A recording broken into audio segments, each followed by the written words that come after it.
আসসালামু আলাইকুম প্রিয় দর্শক, যে যেখানে আছেন আশা করি আপনারা ভালো আছেন। দ্বিতীয় ভিডিওতে আপনাদের দেখাবো 12 মাসে খেজুরের চারা যদি খাদ্য পুষ্ট থাকে গাছে, তাহলে গাছের চেহারা কীরকম থাকে এই ভিডিওটা দেখলে বুঝতে পারবেন। দেখেন, এটা করলাম একটা ড্রামে গাছটায়, এটার গাছে পুরোপুরি খাদ্য আছে, যার কারণে দেখেন পাতাগুলি ময়লা পড়ে রয়েছে, রাস্তার বালু তোলা, সমস্যা নাই।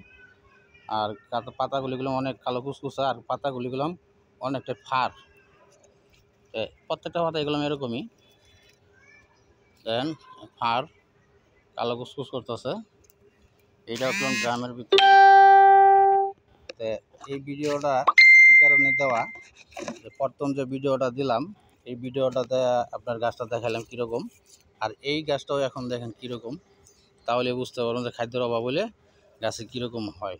আর এটা মাশাআল্লাহ দিলে গাছও খুব স্বাস্থ্যবান, দেখেন মাশাআল্লাহ দিলে খুব সুন্দর। এটা করলাম 12 মাসে খেজুরের চারা।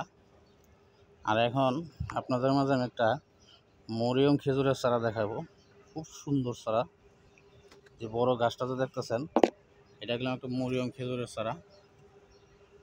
গাছটা 8 ফিটের মতো আছে। তো এই গাছটা আপনার দেখেন, এই যে খুবই সুন্দর।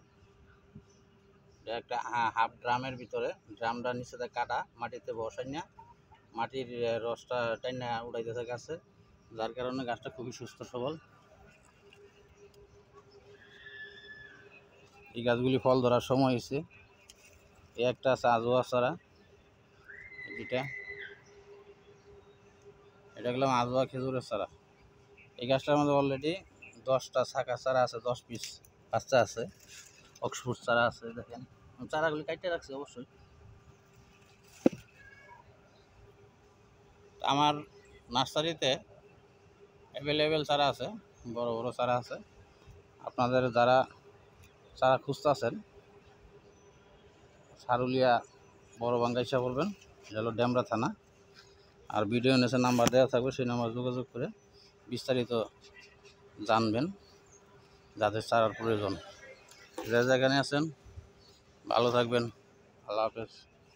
ভিডিওটা পর্যন্ত।